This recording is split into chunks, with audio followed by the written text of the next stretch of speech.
Hey you guys, and welcome back to Wild Village Farm. This is Shelly. I just wanted to have a little bit of a supplement to sections 2 and 3 in My Grow Workbook, primarily because I really didn't have a lot of time to address choosing the right variety for where you live. And I feel like once you've decided what you want to grow in your garden, then the next question is why. And so I have a few good questions for you here. One is, what do you eat? Are you growing this because you want to grow food for your family to eat or for you to eat? So that comes down to, you've decided to choose some food items, some vegetables or fruits that you're going to grow for your family to eat. So that's important. Are you wanting something that you can harvest all of it at once? Are you wanting something that you can kind of pick throughout the season that it's growing? What are the reasons behind it? Sometimes it's just fun. Like, there are things I will grow in my garden for novelty, and that's totally fine. It's just upfront because not everybody has a lot of growing space. So if you're trying to decide to choose a variety that's going to allow you to eat off of that plant for as long as possible, versus someone who maybe has a little more space and they want to grow a variety that they may harvest, plant something else, harvest, plant something else. So those are just questions for you to ask yourself and to consider. The other thing is, are you wanting to grow flowers or herbs for the pollinators? Are you wanting to grow those to sell, flowers, herbs, vegetables, any of that to sell? Or are you looking at, again, is it just for you guys to eat and enjoy in your house? And there's nothing wrong with that, but it may determine the variety you choose just because of how long it takes to grow it, and how many you're able to produce in your space. And then I put in here down the road, some people watching this video, you're fairly new to gardening and you're just trying to grow something off your back patio, but you're thinking, you know what, years down the road, we may want to actually have a market garden. And if you're thinking that way, then you may want to start at least just peeking at the varieties that are going to allow you to grow, harvest, and then even with that, we could talk about things like succession planting so that you never really have an empty space in your garden. So your garden is always producing for you or doing some kind of work that either benefits you or benefits the soil or both. The second question I want you to think about is, what resources are available in your area? And the reason I say this, I can go all day showing you things on the internet, and the internet is great, but there are some resources on the internet that really, it's people making content and they're just trying to make money, or they're just trying to get their content out there because the more people that view it, the more money that they get on the backside of that. So I want you to ask yourself, what resources do I have here locally? Now, I will tell you where we are locally, we have a feed store. And if you go into that feed store, they have bulk seeds, and those seeds are chosen by someone in the area who is growing. And so they're varieties that grow best in our area. And I really appreciate that. And then it being bulk seed, I usually can get it fairly inexpensive. And I get to decide how much or how little I get of it. And I appreciate that. And I can usually talk to one of the people working that has grown some of those varieties there. Another resource that we have here locally is our master gardeners. So go online, go into your state or your city and look up the master gardeners. You literally can Google master gardeners and then put in your city and state. And there are plenty of people in your area that will at least put you in touch with someone locally who can help you find people who can maybe mentor you, or at least that you could pick their brain about the different varieties that you're thinking about growing, or even ask them what has worked for you here. I get frustrated when someone recommends something, but it's someone from another state usually, or another growing climate, and they will mention something and I'm like, oh, I'm gonna try that, and then it turns out that is not what's best for our area, and it's a total flop, and I wasted time and money trying to grow something that really wasn't the best locally. So if you really want to see success quickly, the best thing to do is find people locally who are growing the same things that you want to grow and find out which varieties will work best for you. The other idea, so back to that same idea, is the master gardeners. What are your neighbors growing? Most of us have some neighbor that has some kind of garden. you'd be amazed at just the community that I have found here in the time that I have been growing. And it usually comes up just in like random conversation of, oh, we're growing this right now. Oh, you garden? And then we move into, what are you growing? What varieties? Does that work for you? I always wanted to grow it, but I was kind of nervous. I don't have a lot of space for it. Like, we have actual conversations at the basketball and soccer games over what we're growing here. So I do think neighbors are a great resource for you, and you guys can kind of help each other. My friend Henry, he brings over food that I'm having a hard time growing, or maybe I don't have space to grow. And the same thing when he comes over, I'm like, hey, try this, because it's something that maybe he didn't want to try to grow this year. He didn't have space because he already had things growing that were full in just growth, and he didn't want to take that out to try one more thing. So find people that you can share things with, and who knows, you can even learn to share seeds. Figure out how to save seeds so that you guys are not all having to spend a whole lot of money every January buying new seeds. You could save seeds, and those seeds that you have saved from your local area, those are going to be things that have grown here, and so you know they've grown. Probably the seeds that they've produced are going to produce, probably, hear me say that, a more hardy species than the one that you planted. And so that's an option too. Just think about that. All right, so we went back in our book and we wrote down our average temperatures for month to month. And the reason I had you do that, and I kind of touched on it, is like, for instance, here in Texas, January, February, early March, we're gonna be pretty cold. We may have a really bad freeze in February or early March.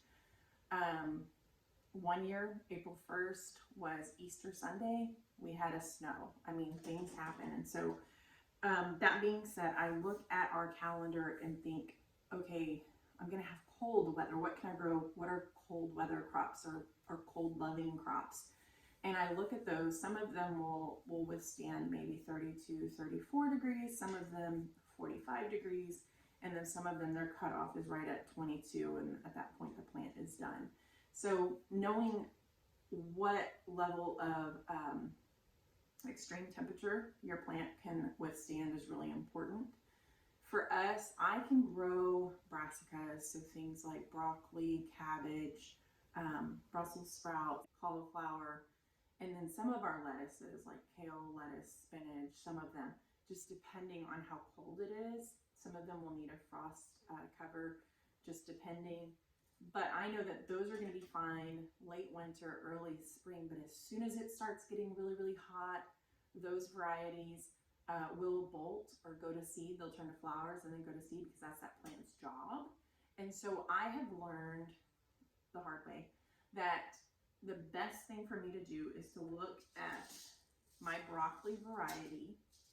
And on the back it says, this one may say it on the front. No, it doesn't. Yes, on the back it says 50 to 85 days to harvest. Now keep in mind, the cooler that it is, if it's like on that really much colder line, your plants are going to grow a little bit slower. They have this happy place where they're going to have the most growth, and then they have, if it's really cold, they may grow but just slower. And then on the other end, if it's really warm, they're going to grow really fast to produce that seed, which is their job. And so it's okay if you plant it when it's cooler. Just know you're probably going to hit more in that 85-day range than the 50. Where are my other ones? But I have one other. So this broccoli rapini, it's a broccoli raab, R-A-A-B. Not Robert. Days to maturity is about 45 days. And again, it may take a little bit longer for it to grow to maturity. This is not a big head or a big crown of broccoli. It's little shoots, but it's tender. It's got good flavor. And so this is one that I would grow probably more in the later winter, early spring. I will still be putting in my Desico. Probably right now I've got some that I've put in for seedlings, and I'm growing those, kind of succession planting those. So I'll plant some now, and then in 2 weeks some more. But And that's just because we don't eat it all at the same time. And it's easier for me to get it fresh from the garden and eat it than it is for me to harvest it and find some way to store it. Anytime I don't have to process and store something, the better. So that's where it's helpful for this. Now, when you get into the fall, I have longer before I really have the killing frost for brassicas, and broccoli is a brassica. And so that family, most of them can withstand pretty cold temperatures, even beyond like 32 degrees Fahrenheit. And so if they can withstand that, planting that late summer, early fall, maybe planting a longer days to harvest would be okay as it gets cooler up until we start getting into these really, really cold, frigid temperatures. We kind of had an early frost this year. I guess last year we did in December, we had an ice storm, and then this year it was mid-January here in Central Texas. We're having this like ridiculous cold snap. So it's never going to be perfect. It's just trying to choose the best variety given what you know about the climate, what is typical of your climate. You're always going to have outliers. You're always going to have times when things aren't exactly how they should be. But having to do a frost cloth for a few days versus weeks is really not that big of a deal for me.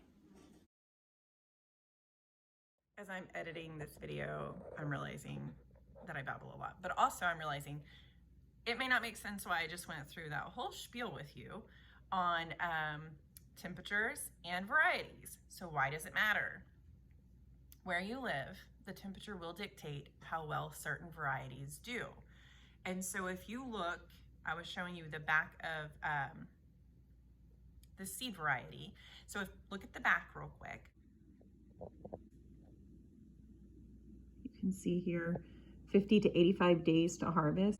This is the rapini, and it's 45 days to maturity. And it talks about the days that it will take from the time you put it in the ground. Usually it's a plant for broccoli.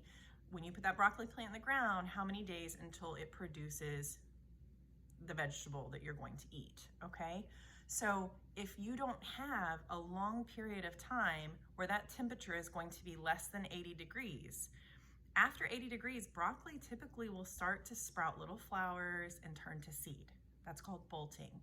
So if you only have maybe 40 to 50 days in March before you hit those 80-degree days, then you're gonna wanna plant a shorter season variety. So broccoli rabe is a short season variety.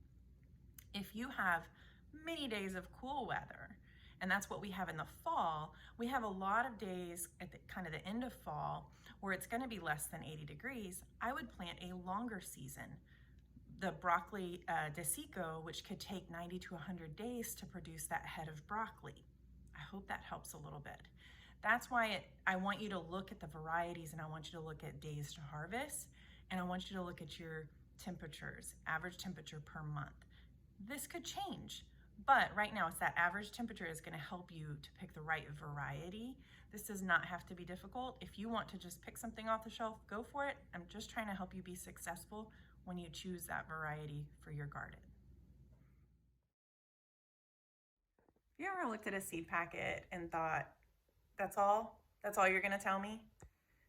So I feel like the makers of these seed packets are doing the very best they can with planting instructions, okay? The thing is, most of these plants that you're going to buy seeds for, there's an underlying expectation that you probably know the main things about how to take care of that plant. So what they're giving you is, for this variety, these are specific things that you need to know. So we'll look at one, and then I want you to just consider ways that you can learn how to do basic learning for that type of plant. All right, so this is our tomato bush Roma Supremos from Botanical Interest. I will tell you, they do a better job than a lot of the seed packets from other companies. So on the front, it tells you price, how many seeds you should be getting in the package, frost sensitive, and 68 days from transplanting means that is when you're most likely to get your harvest. You want to plant them after the last chance of the spring frost. Determinate, meaning most likely more of a bush variety. It's not a climber or a trellising type tomato. Also, you're going to get most of your harvest at one time. And then it gives you a little I call this the clincher. This highly productive Roma has extra large fruit, a delicious, reliable variety for canning, sauces, or eating fresh, excellent disease resistance. So if you have issues with disease where you live in tomatoes, or if you want this for canning, sauces, or even eating fresh, this is kind of a all-around good tomato. And then on the back, there's more information, some of that same information. So the name, that picture where it says there's a little picture of a plant and then seedling, that's what you're looking for to come up, which is awesome. If you've never grown a tomato before, you wouldn't know what you're looking for. Days to emerge, or that's your germination days, or the days till you see that little seedling, is 5 to 10 days. You want to plant that little seed about 1/4 of an inch in soil, and it says a group of 3 seeds every 24 inches. Everybody does a little different with theirs. Maturity 68 days from transplanting, and that's what it said on the front. So it gives outside and inside recommendations for when to sow. I have never had a lot of luck with sowing tomato seeds outdoors. I've always done better sowing them indoors first. As you can see, air temperature needs to be 45 degrees or higher before they can go outside, or the temperature needs to be above 60 for you to sow the seeds. So I like to get a good start on mine. So again, that's why I like to start them indoors. And then they do well until 70 to 90 degrees. And then after 90 degrees, they don't do so well. So this one actually puts a lot of information in there. It does not talk about the type of soil that your seed or seedling will do best in. That is expected that you would know that. Again, it's expected that you would know what some of the words on here mean. Frost sensitive, it expects you to know that. Determinate type, it expects you to know that. So these are things I want you to think about when you're reading the seed packet. Don't be afraid to go back and ask questions. If you're not sure what fusarium wilt is, verticulum wilt, root knot, bacterial speck, spotted wilt, that's really important too. And it's okay to have questions and then to look those up. You guys, we have the internet. I do want to bring your attention right here. Non-GMO project verified. All our seeds are untreated. So this non-GMO project, every seed you buy from the store or from any of these catalogs will be non-GMO, whether it says it or not. They have to actually, these seed companies that sell any GMO seeds require that they are in contract with you, that you are aware and that you sign a contract. And that is not something they buy to, that is not something they sell to the home gardener. So even though you may not see this, just know anytime you're buying seeds from the store, they are non-GMO. Down at the bottom, this is really important. Packed for 2024, sell by 12/31/2024. Now, this seed, the seeds in this packet are not going to all of a sudden expire, okay? They are fine. Keep them in a cool, dry place. They may last you for years to come. They may not germinate quite as easily, like you might only have 1 out of 3 seeds germinate instead of 2 or 3 out of 3 seeds. But if you throw this away, 0 seeds will germinate. So just know they have to do this. One of the requirements for them is they have to sell their seeds for the year that they are packed. So this was packed for 2024. It has to be sold within this year or they cannot sell it anymore. So that is to protect you guys so they're not getting old seeds when you are purchasing them, but it does not mean that they expire. See, it's a sell by, not expiration date. Okay. So you heard me mention, if you read a seed packet and it doesn't tell you what kind of soil that specific variety grows best in, look up tomatoes. What soil do tomatoes grow best in? And you saw the temperatures on the back of that packet. 90 degrees is about when tomato pollen, the pollen that's in the flowers, will actually become sterile. I say 95 degrees. I've had them okay at 90. So with that being said, a bush variety or a determinate variety, they're going to produce most of their fruit at the same time. So if it takes them 68 days to achieve that, you're going to get most of the fruit in that 68 to maybe 80 days. After that, it's really going to be a non-producing plant for the most part. You might get a 1Z or 2Z here or there. So with that kind of tomato, look up Roma tomatoes. Look at how they produce and look at how long they last, how long their production lasts. I would choose that variety.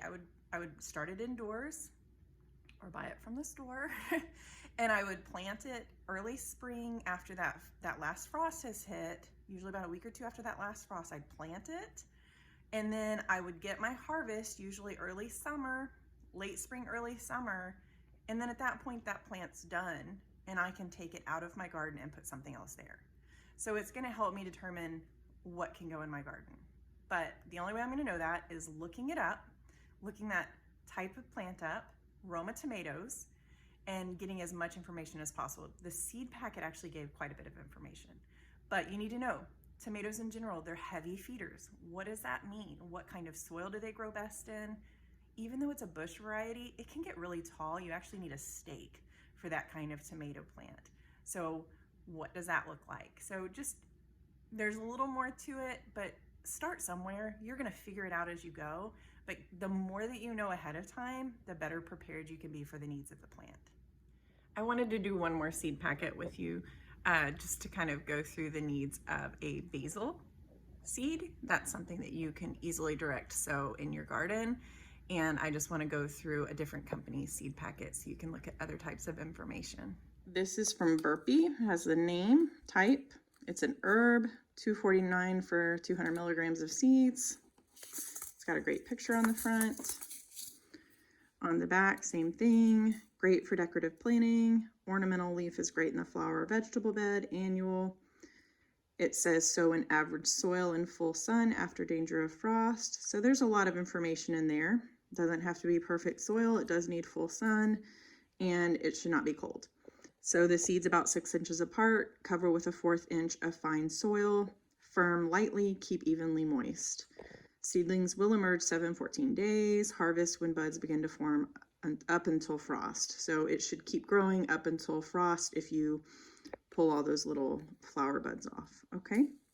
So, and then this is your summary over here. Full sun, 6+ hours. I will tell you in Texas, my basil did a lot better with 6 to 8 hours. But once we got in 100 degrees, it did better with 6 hours and maybe a shade cloth. 60 to 90 days to harvest, 12 inches high, which that's helpful. So you don't want to put it in front of something that's 8 inches. Container friendly, so that's helpful too. It tells you that you could plant this in pots. 3 plants per 12-inch container, also very helpful. Or you can plant in the ground in case you weren't sure. It does have this outdoor sown thing. It tells you when you can put it in the soil in the ground, March to May where we live, and August to October. It's telling you pretty much that June and July are going to be rough. Turn it on its side. Planting purposes only, not for human consumption. Came from there. And same thing. Packed for 2023, sell by 11/23. Nowhere on here does it say non-GMO, but I can assure you that this is not a GMO seed. It's not organic. I did not purchase an organic basil. That's okay. I feel the same about this as I would an organic basil seed. I have told you guys from the beginning, it is not a requirement to buy this workbook. However, in the back of the workbook, I have a glossary. I call it the what does it even mean section, and it has several pages of the most common vocabulary words that I can think of you're going to come in to contact with while you are in your beginning gardener stages. So that is helpful for those of you who do have the book. I wanted to make sure you are aware that you do have that in the back. I have even had left a section here for you to keep adding to this glossary so that you know you can always keep learning. I don't want you to ever stop learning. So I come to you with the information knowing that not everyone has a seed starting operation at their house. I will link the video below of how we created our grow light station. This is actually my small one because right now it's inside. I can't even start things in my garage right now because it is 30 degrees out there. So it stays very cold right now. Our garage door faces the north wind, and with the current cold snap, we should get down to about 20 tonight. I am not going to have anything in the garage to die. So all of my stuff is indoors, which it's about 60 degrees in our house. And then, so I have 3 levels on this short shelf growing here. I realize that is not what everybody has. Like I said, I will put a link below so you guys can see what we, the seed starting setup that we have. I think sometimes we get this analysis paralysis where we're not really sure where to even begin. So I have been talking the past 25 minutes about basically growing in ground. Now, a lot of the varieties that you can grow in ground, you can grow in pots. One of my favorite gardening books does specifically say that she believes you can grow anything in a pot. It just has to be big enough. So I want you to consider when you're choosing varieties, if you have a patio garden or if you're growing in a grow tower like I am out front, you may need to pick varieties that are considered midget or dwarf, or some are specifically marketed as for the pot garden. Some are specifically marketed as container garden varieties, okay? So especially when you go through those catalogs, whether it's online or through the paper one, or you're sitting there going through the seeds at the grocery store, look, I have one that I cannot wait to start this year. It is the Patio Choice Yellow. I love yellow tomatoes, but look how cute that is. Can you see it? It's so cute. And this one, days to maturity is 45 days. So fast food, you guys, and it's on your patio. So that's the other thing I want you to consider when you're looking at varieties. There are going to be some varieties that are going to do much better because they're large. If they have a really large root system, how big of a container or pot can you have for that variety? So choose a variety that's going to do well in the containers that you're using. I'm not trying to give you a lot of extra information. I'm just trying to help your little wheels to start turning. So you want to grow a tomato. What are the needs of tomato plants? And then what variety is going to grow best in your climate and in the space that you want it to grow in. So I want that thought process. If that thought process is working, you're going to pick a variety that works best for you. Okay? So I'm just trying to give you information.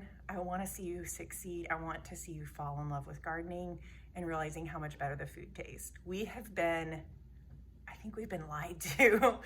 Vegetables actually taste good. The stuff we're getting from the grocery store really does not.